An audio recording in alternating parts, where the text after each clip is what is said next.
Today, I want to talk about the first time I went skydiving. First things first, this was not my decision. This is something that I never would have chosen for myself. Somebody would have to force me into this situation, or else there was no way it was going to happen. One of my best friends loves to go skydiving. And for his bachelor party, when he was getting married, he decided that it would be a good idea if he could get all of his buddies to go skydiving with him. So, being a good friend, I decided that I would go with him. Now, there's a couple of things that I had no idea how it was going to go when I got there, and then I had to kind of learn on the fly. First thing was, you're not doing this on your own.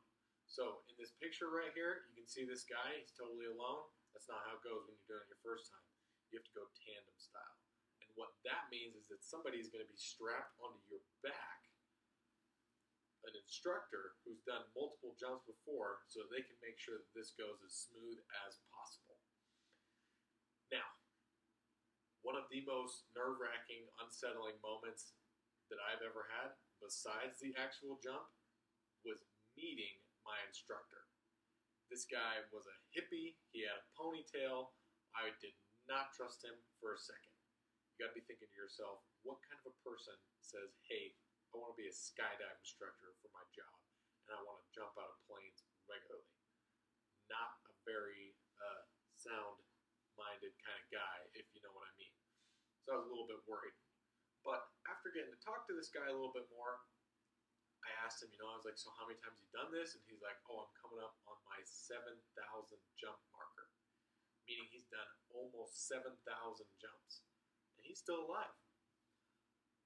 That made me feel pretty comfortable. So the day goes on a little bit more. We get all harnessed up. We're in our jumpsuits. We get loaded up on the plane. Me and my guy are buckled together. He's on the back, and I'm just sitting there kind of in his lap. We're going up in the plane. I lean over to my buddy, the one that we're all there for, and I let him know. I was like, hey, is it too late for me to back out? I'm having some second thoughts. And he's like, yeah, it's way too late. We're committed. We're in the air. We're doing this now. We got up to 11,000 feet altitude, which is how high you need to be in order for people to start jumping out of the plane. They let us know we're at the right altitude. They pointed to my buddy. They're like, hey, you're going first. Get up here. Him and his guy, they walk up there. They go up to the door. They do a 3, 2, 1 countdown, and they jump. They're out the plane. They're gone. Then they point at me, and they're like, hey, you're up. And then the guy behind me that I'm strapped to, he made the decision for me. We stood up. He kind of picks me up, carries me over to the door, and I let him know. I was like, hey, man, I don't know. I'm a little bit nervous. Can we back out now? And he's like, nah, there's nothing to be worried about. We got this. I'll give you a 3, 2, 1. So he goes 3. And I was like, hey, why don't you go without me, and I'll just meet you down there. He goes 2. And I was like, I'll give you $100 if you let me just sit back down. And then he's like, what's wrong with your strap? And we jump out. We're gone. We're flying. We're falling through the air 100 miles an hour.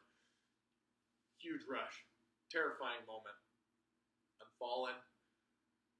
Just so much adrenaline. Completely lost. Can't focus on anything. At one point, he grabs the chute, releases in the air. We come down to the ground. We hit it. I'm sitting there just shaking because I've got so much adrenaline running through me. And I actually started crying a little bit because I was like, oh my gosh, we're alive. We didn't die. We made it.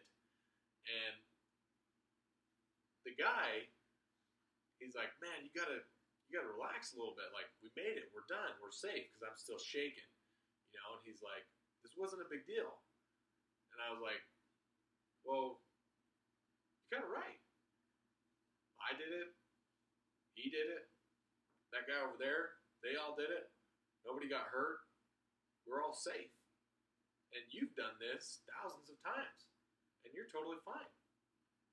So I kind of started thinking to myself, I was like, is this really safe? My name's Mitchell. This is Seth, McConna, and Peter. And we are all going to be talking today about why skydiving really is safe. And hopefully, by the end of this presentation, we'll have persuaded you to feel the same way that we feel about it, and to know that it really is much safer than it sounds. So for the next little bit, I'm going to hand it off to Seth, and he's going to go over why it really is safe.